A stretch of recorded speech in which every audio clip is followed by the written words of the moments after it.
പങ്കെടുത്ത 3 ഇനങ്ങളിലും A grade നേടിയാണ് Wayanad Pinangode WOHSS +1 വിദ്യാർത്ഥിയായ ഹെമിൻ സീഷ സംസ്ഥാന സ്കൂൾ കലോത്സവ വേദിയിൽ നിന്ന് മടങ്ങുന്നത്.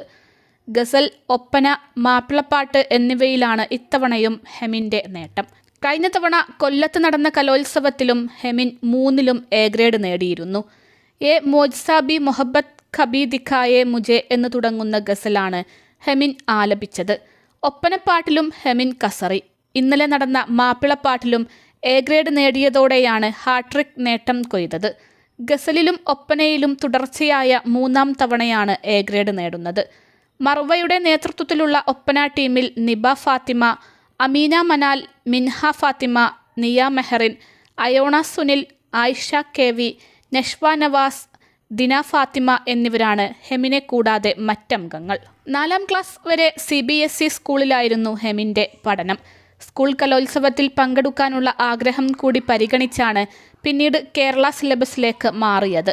അത് വെറുതെയായില്ലെന്ന് ഹെമിൻ തെളിയിക്കുകയാണ്. അധ്യാപക ദമ്പതികളായ അബ്ദുൽ സലാമിൻ്റെയും മറിയത്തിൻ്റെയും മകളാണ് ഹെമിൻ. ഫോർട്ട് കൊച്ചിയിലെ സഫ്ലയുടെ കീഴിലാണ് ഗസൽ പരിശീലനം. സഹോദരി ഡോക്ടർ റഷ അഞ്ചലയും നേരത്തെ ഗസലിലും മാപ്പിളപ്പാട്ടിലും സംസ്ഥാന തലത്തിൽ മികവ് തെളിയിച്ചിട്ടുണ്ട്.